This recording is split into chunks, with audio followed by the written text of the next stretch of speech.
아멘. 우리가 여호와께로 돌아가자, 이 말씀입니다. 사실 어느 때든지 마찬가지지만 멸망이 온다, 종말이 온다, 말세가 온다 할 때는 그 징조가 보이는 것입니다. 전부 그 징조 중에 가장 큰 징조가 뭐냐면 하나님을 떠나는 것입니다. 우리가 하나님을 떠난다. 그 예수 믿는 사람이, 하나님 백성이, 유다 백성이, 이스라엘 백성이 하나님을 떠날 수가 있을까? 하나님 없이는 살 수 없는 것 같은데, 근데 참 아이러니컬하게도 우리는 잘 모르는데 우리가 하나님을 떠나고 있어요. 제가 기도원에 갔을 때 기도원 원장이 이런 말씀을 해요. 목사님,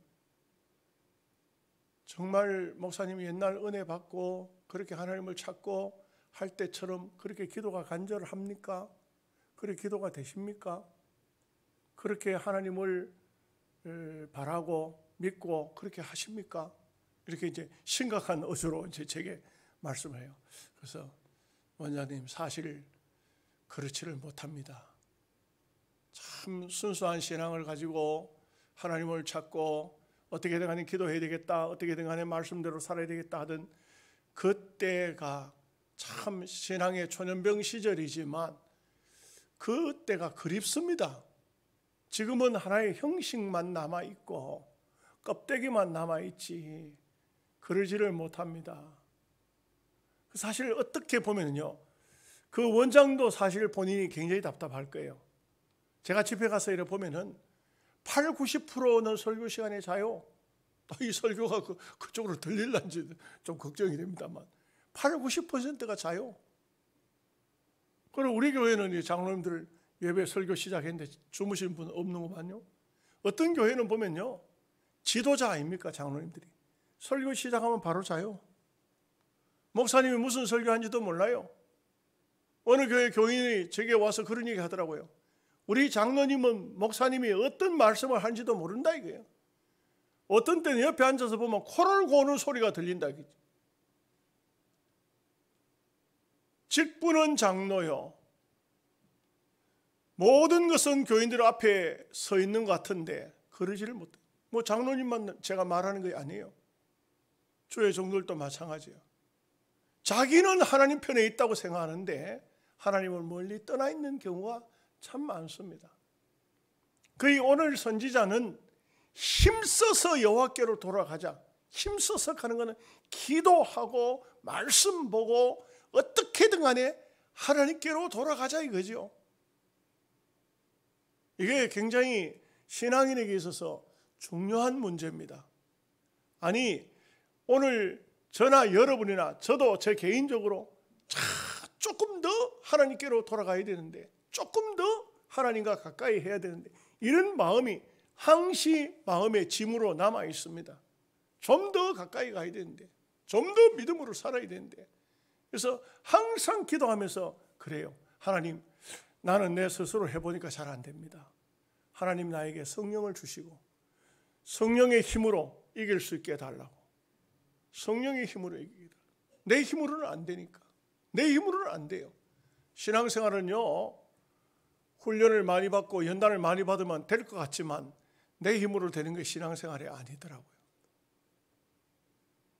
여러분, 참 이게 제가 이런 얘기를 하니까, 그런데 아마 여러분들이 제가 서울에 하회종제위원회에 올라갔다 온 얘기가 궁금하실 거예요. 제가 참 말씀드리기도 민망해요. 왜 그러냐면 그 노회가 고질적인 병이 뭐냐? 고질적인 병이 두 패로 나누어져 있어요. 노회가. 여러분, 고린도 교회는요, 네 패로 나누어져 있었어요. 성경에 보면은 고린도 교회 바울파, 그리스도파, 게바파, 아볼로파 네 파로 나눠져 있어요. 그러니까 바울이 얼마나 답답했는지. 누가 바울이 자기 파 하락했어요. 그 얼마나 답답했는지. 그리스도의 몸을 너희들이 나누느냐? 어째 이러냐? 그러니까 안 되는 거예요. 우리가 민족적으로 봐도요, 그렇잖아요. 뭐 충청도와 경상도는 잘 어울려요. 충청도 전라도 잘 어울려요. 영호남은 거의 잘 안 돼요. 이게 뭐가 잘 안 돼. 이게 민족적으로도 보면 폐가 이렇게 갈라지고 또 남과 북도 그렇게 갈라져 있어요. 이 옛날 고질적인 그런 병이잖아요. 그죠? 이 노예가 두 쪽으로 이렇게 갈라져 있는 거예요.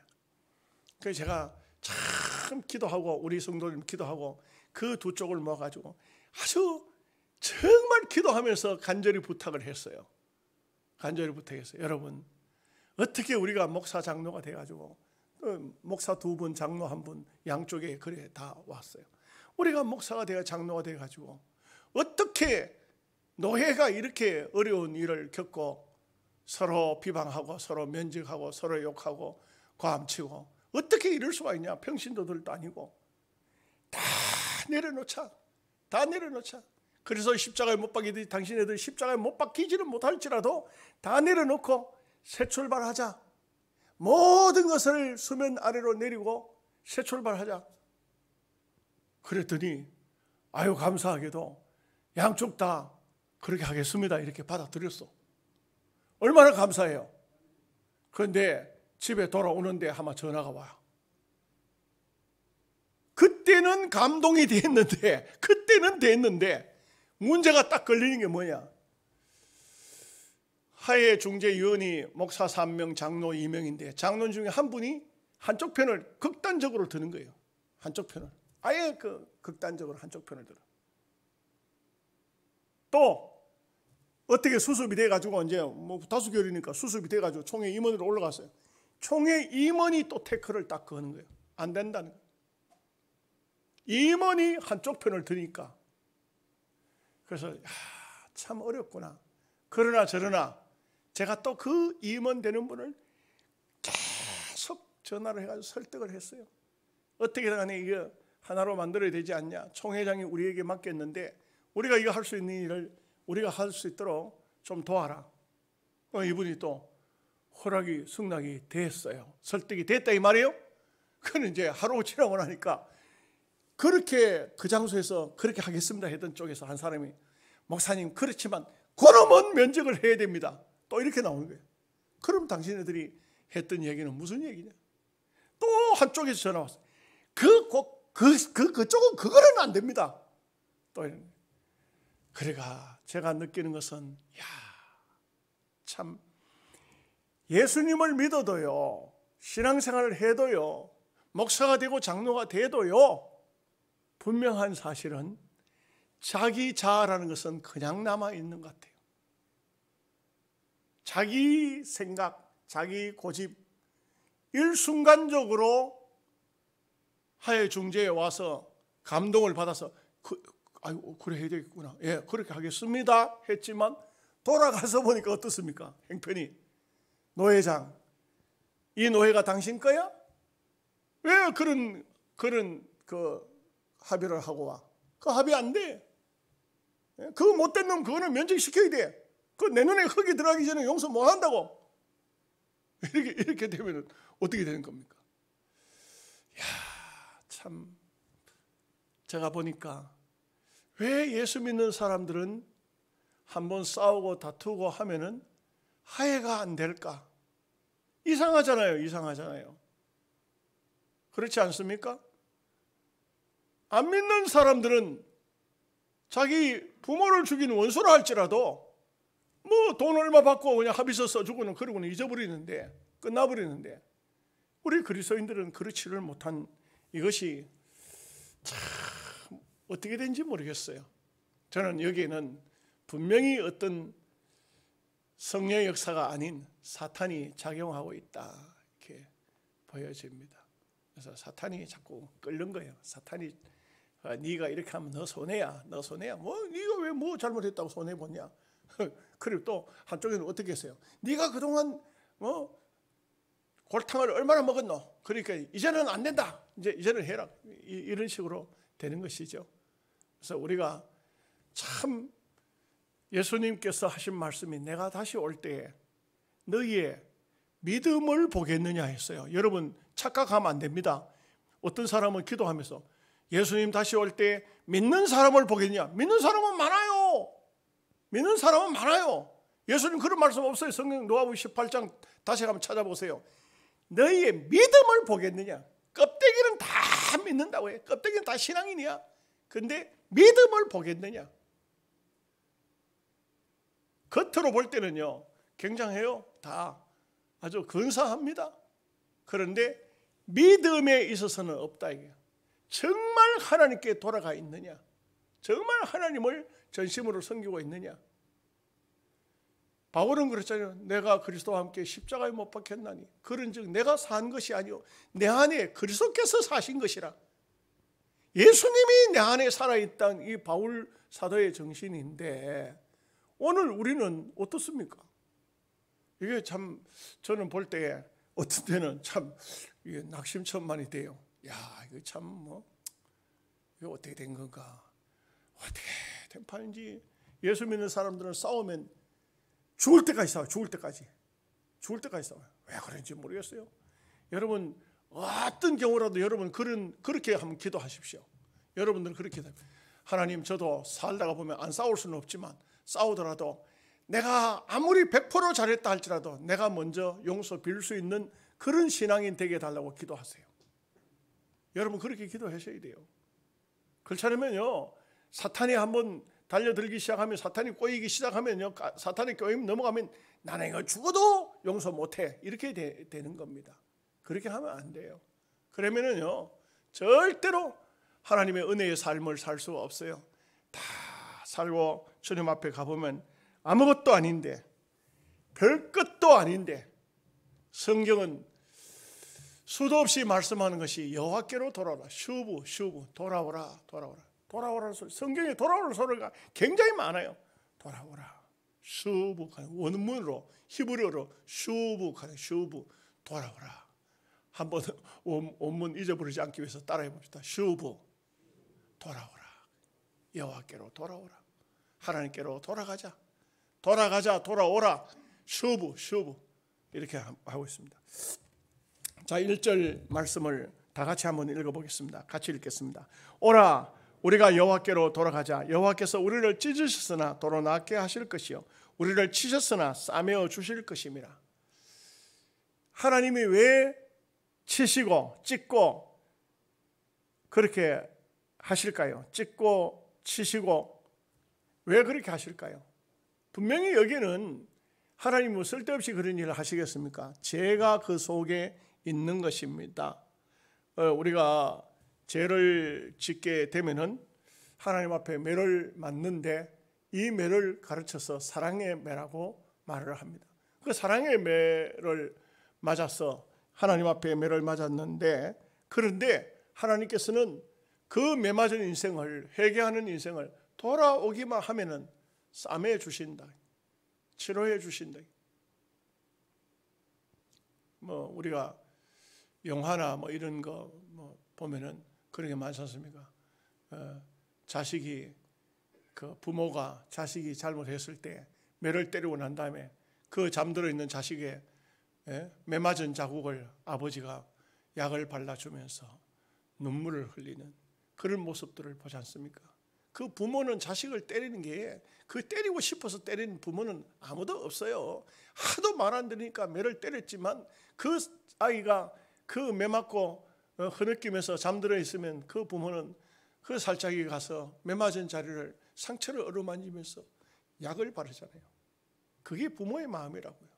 우리 하나님께서 당신의 백성들에게 아픔과 고통을 주었지만, 그러나 그 아픈 고통을 주고 난 다음에는 그 상처를 싸매 주시는 분이, 하나님께 돌아가면 상처를 싸매 주시는 분이 바로 하나님이시라는 말씀인 것입니다. 우리는 이 하나님의 마음을 알아야 돼요. 그런데 뭐 별것도 아닌 육신의 쾌락에 사로잡혀서 하나님 곁을 떠나고 우상을 섬기고 죄를 범하는 이 사람이 묘한 게, 죄를 범하는 것이 죄가 숙달이 되면 안 돼요. 죄를 짓고 나면 굉장히 두려움이 되고 걱정이 돼야 되는데, 습관적으로 죄를 자꾸 짓게 되면은요, 그 죄를 지으면서도 죄인 줄도 몰라요. 잘못된 줄도 모른다고요. 그렇게 되면 안 돼요. 또 어떤 애들은 뭐 이렇게 보면요, 뭐 어떤 경우는 우리 참 성도들은 그런 사람이 없겠지만 부모가 자식을 막 때리는데 주먹을 가지고 머리를 갖다 막 탁 때리기도 하고 막 발로 막 확 걷어차기도 하고 저 애가 죽겠다 지금. 근데 애도 맞은 애도 여사라. 왜? 하도 맞아 나누니까네. 왜 맞을까요? 하도 말 안 들으니까 처음에 그렇게 때리는 부모가 어디 있겠어요? 이놈은 적게 때려가지고 아예 꼼짝을 안 하니까 막 세게 때리는데 맞은 녀석도 뭐 별로라 맞고도 이게 어떻게 되겠어요? 성경 이사야서에 보면은 그 나오잖아요. 너희가 머리부터 발끝까지 계속해서 얻어맞았는데 얻어맞아가지고 터져버렸어. 터졌는데도 또 못된 짓을 하니까 계속 얻어맞아서 터진 자리가 상처가 또 터지도록 얻어맞는다 이거지. 그 이스라엘 백성들이 참 이 가장 폐역 중에 가장 폐역이 이스라엘 백성들 속에 깊숙이 들어와 있는 바알 우상이었어요. 참 이 바알 우상은 이거 너무 심각한 우상입니다. 정말 하나님 백성은 성결해야 되잖아요. 깨끗해야 되지 않습니까? 여러분 뭐 강단에서 이런 얘기하기가 좀 그렇습니다만 부부 관계하는 것이 그것이 부부가 결혼 생활하면서 자녀들을 놓고 부부가 이렇게 잠자리를 같이 하는 것이 추한 겁니까? 하나님 보실 때 절대 그게 추한 것이 아니에요. 그것은요 부부간에는 부끄러움이 있는 것이 아니에요. 벌거벗어도 부끄럽지 않다고 에덴 동산에서부터 말씀했어요. 그런데 자기 남편이 아닌 자기 아내가 아닌 사람과의 관계는 이거는 짐승으로 보는 겁니다. 하나님께서 이거는 도저히 있을 수가 없는 것입니다. 이거는 안 되는 겁니다. 그게 하나님과 계약이에요. 하나님과 계약인데 이 계약을 어기는 이스라엘 백성들이 순간적이지만 그 쾌락에 못 이겨서 그 우상의 제단에 들어가서 행음한다 이거죠. 여자들과 간음한다 이거예요. 이러니 하나님께서 하나님의 백성이 거룩성을 상실했다는 것이죠. 하나님의 백성이 거룩성을 상실하면 백성으로서의 가치가 없는 것입니다. 하나님 백성은 금덩어리로 돌돌 감았다고 귀한 것이 아닙니다. 주님의 보혈로 씻음 받은 하나님의 백성은 거룩성을 가지고 있을 때 귀한 것입니다. 순결하고 거룩한 삶, 이것이 바로 하나님 백성의 아름다운 모습이라고 할 수가 있겠죠. 자, 2절 말씀 보겠습니다. 같이 읽겠습니다. 여호와께서 이틀 후에 우리를 살리시며 셋째 날에 우리를 일으키시리니 우리가 그의 앞에 서리라. 이것은 죽을 죄를 졌다 할지라도 이틀 3일 만에 하나님께서 살리시고 일으켜 주신다는 것은 신속히 저들을 고치시겠다는 것입니다. 이 세상에는 아무리 용한 의사라도 못 고치는 자가 있습니다. 고칠 수 없는 게 있습니다. 이 세상에 의학이 그렇게 발달했지만 아직도 불치병들이 많습니다. 그런데 우리 하나님은 한번 치료하기 시작하면 신속히 하시겠다. 지금 이 코로나 이 문제도 심각합니다. 이거 이래가지고 어떻게 될라죠? 어떻게 하겠죠? 그러니까 우리가 이 코로나 세대가 지나봐야 알겠는데 이 코로나 시대에 아직도 지금 전 세계가 지금 두려워하면서 지금 오미크론 속에 들어가고 있습니다. 지금 들어가고 있는데 이 언제가 종점일지 언제부터 이제 유턴을 할란지 알 수가 없어요. 그래서 뭐 웃기는 얘기를 어떤 말도 안 되는 얘기를 하는데요. 오미크론을 전부 다 막 국민들 몽창 걸려버리자. 몽창 걸리가 집에서 몽창 좀 격리해가지고 그러 나오면 면역이 생겨가지고 그 다음부터는 오미크론 안 걸릴 것이다. 이렇게 말하는데 그게 그렇다고 어떻게 전 국민이 같이 걸리겠어요? 그래 말도 안 되는 얘기. 근데 그러다 보니까 이게 종말이다 이렇게 말하는 사람들도 많이 있잖아요. 이단들은 그걸 많이 사용하고 있어요. 지금요. 이단은 뭔지 아십니까? 끝이 다른 거예요. 다를 리자 끝단자 끝이 다르다는 거예요. 끝이 다르다는 거예요. 결국은 천당과 지옥으로 끝이 다르다는 것이죠. 이 세상에서는 이단들이 이런 때 얼마나 많은 사람들을 유혹시키고 미혹시키고 그렇게 하는지 몰라요. 이단이 이단에게 걸려 들어가면 이단들이 하는 것은 첫 번째는 영혼 사냥이지만 두 번째는 물질도 사냥당해요. 그래가지고 마지막 종말이 다 왔다. 이제는 뭐 끝났다. 이제는 우리가 있는 재산을 전부 하나님께 드려가지고 그 재산을 가지고 지금 죽을 사람을 살려야 된다. 이 사람을 건져내 복음을 전하기 위해서 재산 바쳐라. 이래가지고 이단들이 성도들 전 재산을 요구한다고요. 이래가지고 뭐 옛날에도 보면 이단들이 그 물질과 관계가 없는 사람이 거의 없어요. 다 물질과 관계 있습니다. 뭐 우리 대한민국 이단들도 대부분 다 그랬습니다.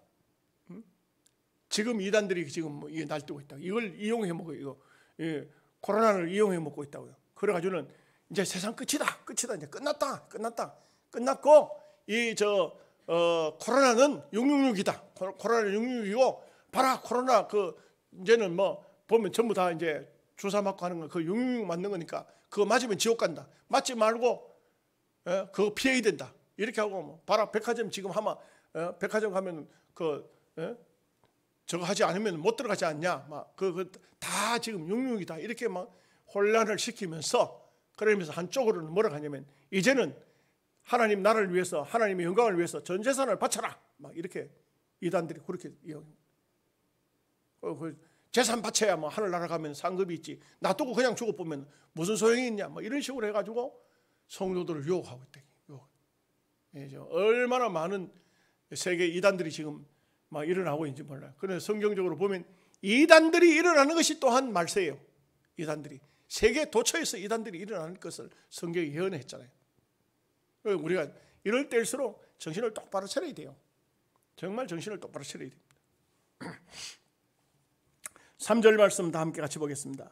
그러므로 우리가 여호와를 알자. 힘써 여호와를 알자. 그의 나타나심은 새벽빛같이 어김없나니 비와 같이 땅을 드시는 늦은 비와 같이 우리에게 임하시려 하니라. 제일 문제가 뭐냐? 하나님을 모르는 거예요. 하나님을 잘 몰라요. 하나님 어떤 분인지. 정말 저는 볼 때에 신앙생활을 오래 했다고 하나님을 잘 아는 것도 아니고 목사가 됐다고 하나님을 잘 아는 것도 아니고 무슨 교회 중직자가 됐다고 하나님을 잘 아는 것도 아니에요. 참 사람들은 보면 이상할 때가 너무 많아요. 못된 짓을 하면서도 뭐라 하냐면 하나님이 나와 함께 하신다고, 하나님이 나를 돕고 계신다고, 지금 악한 일을 하면서도 하나님이 나와 함께 하신다고. 하나님을 몰라도 한참 모르는 사람들 많아요. 정말 하나님을 똑바로 안다는 것은, 여러분 하나님을 똑바로 아는 것은요, 어떻게 해야 하나님을 압니까? 하나님과 나와 인격적인 만남이 이루어져야 돼요. 반드시 인격적인 만남이 이루어져야 돼요. 정말 하나님을 제대로 만나야 돼요. 인격적으로 만나야 돼요. 누구한테 듣고 아는 것이 아니에요. 성경이 나와 있으니까 그냥 읽고 하나님 있구나 이러는 게 아니에요. 하나님을 정말 인격적으로 만났을 때 그분을 통해서 나를 전적으로 헌신한 그런 경험, 그런 신앙이 이 일생을 그의 신앙으로, 믿음으로 붙잡는 거예요. 근데 전부 못된 짓 하면서도 하나님 내 편이라고. 그리고요, 조금만 자기하고 거슬리면 사탄아 물러가라, 사탄아 물러가라. 이거는요, 뭐 걸핏하면 저주를 하고, 이거는 있을 수가 없는 일이에요. 하나님을 모르는 거예요. 에덴 동산에서 아담이 선악과를 왜 따먹었습니까? 하나님을 오해한 거예요. 하나님을 잘 모르는 거예요. 하나님을 제대로 알았더라면 하나님은 그런 하나님이 아니시죠. 마귀가 뭐라고 했습니까? 네가 선악과 먹으면 하나님과 같이 된다. 이게 마귀 말을 들으니까 아주 얼마나 달콤한지. 근데 하나님 말씀은 먹는 날에는 정령 죽으리라. 이걸 하나님 말씀을 듣지를 제대로 알지를 못한 거예요. 그러니까 오늘날 또 현대 교회도, 현대 신앙인들도 거의 엇비슷한 것이, 저는 가끔씩 느끼면서, 야, 이분이 우리 정통 합동 신학교를 한 사람이 맞는가? 이분이 어떻게 이런 말을 하지? 이번에 유명한 목사예요. 아직까지 제가 이름을 밝힐 입장은 안 해요. 근데 뭐라고 설교했냐면요, 여러분 한번 들어보십시오. 예수님은 십자가의 죽으심으로써 하나님 앞에 긍휼함을 입어 아들로 탄생되셨다. 이 엄청난 말이에요. 엄청난 말이에요. 명백한 이단입니다. 예수님은 하나님의 아들로 오셨지 십자가의 죽으심으로 하나님 앞에 긍휼함을 입어서 하나님의 아들로 인정된 게 아니에요. 이거 뭐 말은 그럴싸한 말인 것 같은데 전혀 아닙니다. 이런 이단들이 지식주의자들 중에, 지식주의가 옛날부터 초대교회부터 있었습니다만 그노시스, 인간적인 머리로 생각하는 사람들이 영적으로 하나님과 교감이 있는 것이 아니고 영적으로 머리를 굴려서 자기 지식으로, 철학으로 하나님을 만들어내는 사람들이 이단이라고요. 기독교 사회 속에서. 지금도 이제 제가 말씀드렸던 것처럼 그분에 대해서 지금 연구가들이 이 사람에 대해서 신학을 연구하자 이렇게 지금 되고 있더라고요. 지금 그걸 제가 딱 그걸 보고 아이고 저 희한한 사람 다 있구나. 뭐 역사적으로 보면 이런 사람들이 참 많이 나타났어요. 예수님이 뭐 30살까지는 자기가 하나님 아들인 줄을 몰랐다 하는 사람도 있고 12살 때 하나님의 아들인 줄을 그때 알았다 하는 사람도 있고 이런 이단들이 참 많이 나와요. 마지막 종말의 시기가 되니까 이상한 사람들이 막 나오는 것이죠. 자, 4절 말씀을 다 함께 같이 보겠습니다. 에브라임아 내가 네게 어떻게 하랴, 유다야 내가 네게 어떻게 하랴, 너희의 인애가 아침 구름이나 쉬 없어지는 이슬을 같도다. 여러분 하나님께서 이 뒤에도 말씀합니다. 인애라고 번역되는데 이것은 다른 말로 얼마든지 번역할 수 있어요. 사랑으로, 긍휼로, 자비로 이렇게 그걸 다 우리 말은 우리 언어는 한국 말은요 너무 참 세밀하게 나눌 수가 있어요. 언어 그 한 단어를 갖다가 모양새를 그래서 외국의 말로는요 한국말을 따라갈 나라가 없다고 해요. 그래서 이 언어에 대한 분석을 해보니까 세계에서 최고의 언어가 한국어더랍니다. 우리 세종대왕이 참 대단하신 분 같아요. 한국어더랍니다. 영어로는요 푸르꾸름하다 이런 말을 있을 수가 없어요. 영어로는요 히꾸무루하다 이런 말을 할 수가 없어요. 중국말도 안 되고 일본말도 안 돼요. 독일어도 안 되고 프랑스어도 안 돼요.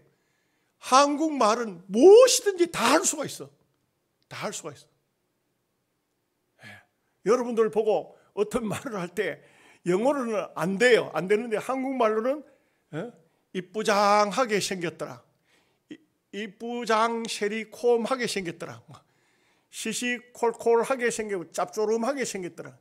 싱거부리하게 생겼더라. 이거는 어디 가가지고 영어로는 아무리 찾을 수가 없어요. 그렇기 때문에 여기는 번역을 하는 데 따라서 번역자들이 사랑으로 번역할 수도 있고 인애로 번역할 수도 있고 긍휼로 번역할 수도 있고 자비로 번역할 수도 있고 여러 가지 번역할 수 있는, 우리 말은 그렇게 번역을 하면 여러 가지로 번역을 할 수 있어요. 이거는 뭘 말하고 있냐, 한마디로 말해서 버려서 안 될 통칭해서 사랑이라고 만약 한다면 사랑을 버려서는 안 되는데 너희가 사랑을 시 없어지는 이슬처럼, 이슬이 내렸지만 햇빛 나면 금방 없어져 보잖아요. 버리지 말아야 될 것을 너희들이 쉽게 버렸다 이거예요. 남아있는 건 뭡니까? 버리지 말아야 될 것은 버리고 버려야 될 것은 또 안 버리고 이렇게 하고 있다는 것이죠. 5절 말씀 보겠습니다. 그러므로 내가 선지자들로 그들을 치고 내 입의 말로 그들을 죽였노니 내 심판은 빛처럼 나오니라. 그러니까 하나님께서 선지자를 보내서 계속적으로 이스라엘 백성을 때리고 패고 하고 하는 이유, 이게 뭐냐? 내 입에 하나님 말씀이죠. 말씀으로 불사하면 죽었다. 왜 그렇습니까? 이 사람들이 버려야 될 것을 버리지 않고 안 버려야 될 것을 붙잡고 있으니, 안 버려야 될 것은 버려버렸으니 이 긍휼과 자비, 인애, 사랑 이런 것을 다 버려버리고, 그리고 잔인함을, 아주 무도함을, 악함을, 죄를, 바알을 끌어안고 있으니까 하나님 앞에 용서를 받지 못하는 것이죠. 그 하나님 앞에 책망을 받을 수밖에 없습니다.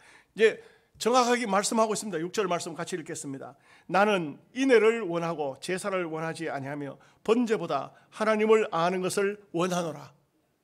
여러분 참 중요한 것이 뭐냐? 이스라엘 백성들에게 있어서 신앙생활을 하는 우리로 따질 때 우리에게 가장 중요한 게 뭘까요? 여러분, 가장 중요한 게 뭡니까? 예배죠. 우리는 예배. 예배 아닙니까? 예배. 그렇죠? 우리 예배죠. 예배보다 더 중요한 게 어디 있어요? 예배 시간에 교회를 안 나오면서 하나님, 목사님, 나는 교회를 안 가도 예수는 열심히 믿습니다. 하나님은 철저히 믿습니다. 거짓말입니다. 그거 안 되는 거예요. 예수를 잘 믿는다는 건 뭐냐? 그야말로 새벽 시간이고 저녁 시간이고 언제든지 주의 전에 나와서 예배하고 하나님 앞에 기도하고 찬양하고 말씀 듣고, 이게 신앙생활 잘하는 것이지, 내가 믿습니다 한다고 해서 그게 믿음이 좋은 사람이 아니다 이 말이죠. 교회를 안 나오면서 집안에 앉아가지고 예수를 잘 믿겠다. 일본 사람 중에 그런 사람이 있어요. 무교회주의자 있어요. 교회가 필요 없다 하는 분. 하나님 믿으면, 하나님 아들 예수를 믿으면 구원받는 것이지. 그런데 그게 옳은 믿음입니까? 신앙하고 미신하고 비슷합니다. 비슷해요. 비슷합니다. 그런데 미신은 신앙이 아니거든요. 참 신앙이라는 것은 하나님과 나와 인격적인 관계가 이루어지지 않은 것은 신앙이 아니에요. 추상적으로 생각한다고, 그럼 철학자들 다 하나님 다 생각하지. 제1원인, 플라톤 철학이 제1원, 원인자가 있다. 제1원인자, 근본적인 원인자가 있다. 그게 하나님입니까? 하나님 아닙니다. 그러니 오늘 우리가 하나님이 무엇을 원하시는지를 알아야 됩니다. 이거 보십시오. 나는 인애를 원하지 제사를 원하지 않는다. 우리말로 하면 나는 너희들이 서로 사랑하고 아끼고 서로 참 그리스도의 이름으로 위해주고 덕스럽게 대하고 사람들에게 사랑을 베풀고 긍휼을 베풀고 자비를 베풀고, 이게 여러 가지 분석이 그 히브리 말로는 그렇게 안 되지만 우리 말로는 하면 사랑, 인애, 긍휼, 자비, 축복하면서 사는 이것을 원하지, 하나님께서 제사를, 그럼 제사를 하나님께서 예배를 원하지 않는가? 그 말은 그것보다 그게 더 중요하다. 여러분들이 교회에 와서 열심히 기도하고 5시간, 6시간 기도하고 나가서 대판 싸우고 강도질하고 도둑질하고 그러면 어떻게 되겠습니까? 하나님이 여러분들에게 이런 말 할 거예요. 그 기도 다 필요 없다. 하지 마라. 강도질, 도둑질, 나쁜 짓 하지 마라. 하나님께서 그렇게 말씀하시지 않겠어요? 이 말씀이 무슨 말인지 이해가 여러분 되십니까? 네, 그렇죠? 우리가 잘 살아야 됩니다. 이 잘 사는 것을 하나님께서 원하지, 하나님 앞에 예배드리는, 그래서 유대인들은요 제일 못된 말이 뭔지 아십니까? 고르반입니다. 고르반이 어떤 것을 가지고 고르반 하냐면, 내가 하나님을 잘 섬기다가 보니까 사람들에게는 잘 못한다. 이게 고르반이거든요. 그게 어디다 갖다 붙이느냐? 부모를 골방에다 쳐넣어놓고 먹을 것도 입을 것도 주지 않고 이렇게 부모를 갖다 학대하고 이렇게 하면서 뭐라 하냐면, 내가 주일날 교회 가서 하나님을 잘 섬기기 위해서, 하나님 섬기기 위해서 물질을 하나님께 드리고 하나님께 모든 걸 바치다 보니까 엄마 아버지한테 대접할 것이 없다. 어떻게 됩니까 여러분? 이게 고르반이거든요. 절대 하나님은 고르반 원치 않으십니다. 여러분이 11조 많이 내기 때문에 부모를 공경 못하겠다. 그 11조 가져오지 마세요. 부모를 먼저 공경해야 돼. 예, 성경은 하나님을 먼저 했지만, 그러나 분명한 사실은 부모를 공경치 않으면서 하나님을 섬긴다. 이 고르반은 가짜라 이게 가짜. 하나님을 잘 섬기는 사람은 부모님도 잘 섬겨요. 하나님을 섬기는 사람은 형제도 사랑한다니까요. 그래서 신앙인들의 모습을 보십시오. 어떤 아주 병들고 가난하고 힘들고 어려운 사람에게 대하는 자세를 보면서 그 사람 신앙을 알 수 있어요.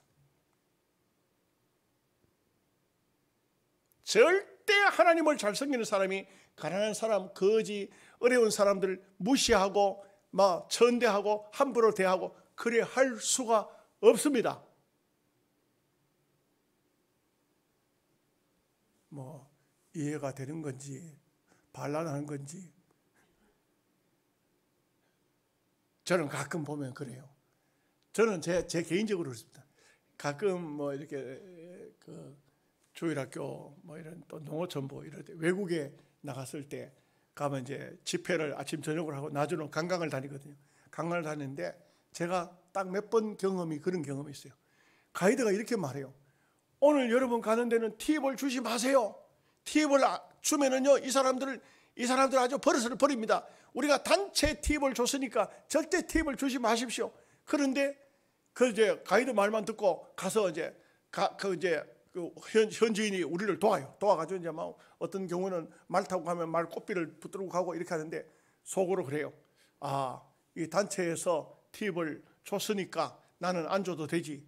그래가지고 그래도 조금 일말의 양심이 있잖아요. 그래서 좀 미안한 거라 고생도 했고 땀 흘리고 이러니까 그래서 뭐 작은 돈을 한 1불이나 2불 이래 줬어요. 그런데 딱 돌아와서 가만 생각하면 아이고 잘못했다. 너무 적게 줬다.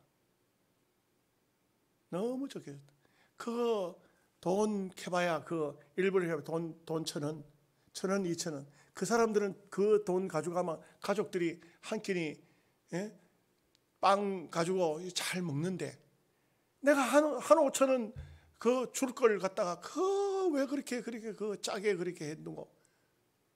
돈이 주머니에 없는 것도 아닌데 왜 그렇게 내가 그래 했는 거? 양심적으로 가책이 딱 되는 거예요. 제가 전에도 한번 얘기했지만 그 사람들 중에는요 어떻게든 간에 한국 사람들 오면은 사진을 찍어줘. 그래 막 배 타는 데 가면 사진 찍어주고 말 타는 데 가면 사진 찍어주고 이러고는요 그 사진을 들고 와서 한 장에 1,000원씩 달라 그래요. 그러면은요 그 내 얼굴이 들어가 있으면 돈 하나 없이 1,000원 주고 사면 돼. 그런데 어떤 목사님은 왜 내가 허락도 없이 사진 찍었냐고 막 과음을 치고 막 야단을 하고 그럼 사진을 한 대장 찍었는데 아마 그 사진사는 제가 볼 때는 얼굴도 막 퉁퉁무리한 게 돈도 많아 보이고 인심도 좋아 보이니까 한 대장 찍은 것 같아. 그래가지고 한 5,000원 받아 먹으려고 갖다 들이밀고 돈 5,000원 달라는데 막 과음을 치고 하니까 3,000원이 어디 있냐고 막 그냥 과음을 치고 안 찾아. 그럼 그 사람 갖다 그 사진 찍은 거 뭐 하겠어요? 나는 그 얘기를 듣고요. 아이고 집사람하고 같이 갔다가 그 사진사 어디 있나? 내가 살라고 내가 돈 주고 찾으려고 내 얼굴도 아니지만 찾으려고 찾아보니 없어. 얼마나 섭섭하겠어요. 그 사람이 얼마나 섭섭하겠어요. 뭐 그런 여행지에서 그런 일들이 비일비재하겠지만 그러나 저는 볼 때 그렇게 하는 건 아니에요. 그렇게 하는 건 안 돼. 우리가 가난한 사람에게 그들을 도와주고 그들에게 긍휼을 베푸는 것은 하나님께 구워주는 것이라 했는데 여러분 가난한 사람 어려운 사람 보고는 절대로 멸시하지 마십시오. 그분이 하나님이라고 생각하십시오. 그분들을 도와주는 것이 바로 하나님께 구워주는 것이다. 이런 마음 자세를 가져야 됩니다. 그래서 하나님께서는 인애 이걸 제사보다 인애를 원하신다 이것입니다. 자 7절 말씀 다 같이 보겠습니다. 그들은 아담처럼 언약을 어기고 거기에서 나를 반역하였느니라. 그러니까 아담이 하나님을 오해해가지고 하나님 반역한 것이죠. 8절 말씀 9절 말씀 같이 보겠습니다. 길르앗은 악을 행하는 자의 고을이라 핏 발자국으로 가득 찼도다. 강도떼가 사람을 기다린 같이 제사장의 무리가 세겜길에서 살인하니 그들이 사악을 행하였느니라. 여러분 길르앗은 도피성이 있는 장소예요. 그리고 세겜은 여기는 제사장들이 사는 도시예요. 그런데 보십시오. 길르앗은 한마디로 말하면 도피성이 있다는 것은 긍휼과 자비의 집이 있다는 거예요. 오늘 우리로 따지면 서부동에는 뭐가 있느냐? 서부교회가 있다는 거예요. 그런데 서부교회 앞에서 누가 굶어 죽었다. 이게 말이 되겠습니까? 서부교회 앞에서 어떤 사람이 피를 흘리고 쓰러져 있는데 병원도 아무도 안 데려가서 그 사람이 그 길에서 피 흘리고 죽었다. 이게 말이 되겠냐 이 말이죠. 제사장들이 있는 이것은 극단적으로 말하면 신학교 앞에서 누가 거기에서 악행을 당하는데도 가만히 구경만 했다. 누가 사람 두드려 맞고 있는데도 가만히 놔뒀다. 경찰에 신고도 안 했다. 누가 피 흘리고 있는데도 치료도 안 해줬다. 병원에 들어가 주지도 않는다. 이 하나님께서 얼마나 세상을 악한 세상으로 보시겠어요. 이스라엘 나라가 지금 현재 이 정도까지 와버렸다 이거죠. 살만한 사람은 포악하게 살고, 가난하고 극빈자, 어려운 사람들, 이런 사람들은 어디 발붙일 장소가 없는 그런 세상입니다. 선진국일수록요, 가난한 사람들이 잘 삽니다. 오히려. 왜 그런지 아십니까? 나라에서 다 책임져요. 제가 하는 말이 정확한지는 확인을 안 해봤어요. 덴마크 같은 데서는요, 처녀가 30살이 되면 처녀가 30살 됐는데 시집 못 갔잖아요. 정부에서 연금이 나온대요. 연금 들어와서 나오는 게 아니고 시집 못 갔다고 불쌍하다고. 정확하지는 않아요. 그러니까 아멘도 안 하고. 그런데 보면은 그만큼 잘 사는 나라, 참 이런 나라들이 있어요. 근데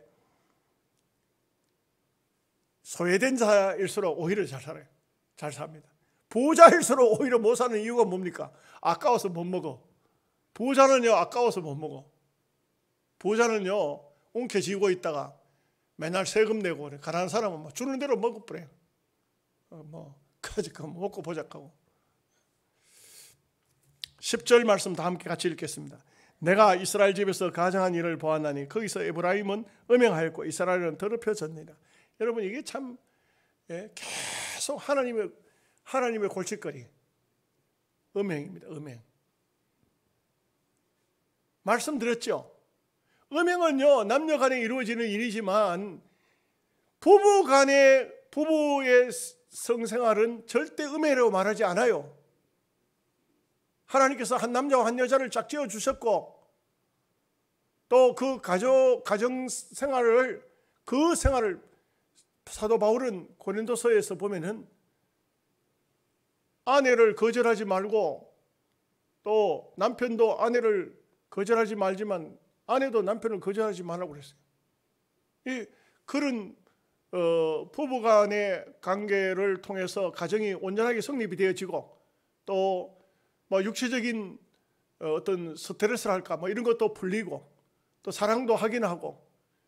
그런데 이것이 잘못 틀어져 버리면은, 이상한 방향으로 가버리면 하나님께서 아주 나쁘게 보신다는, 악하게 보신다는.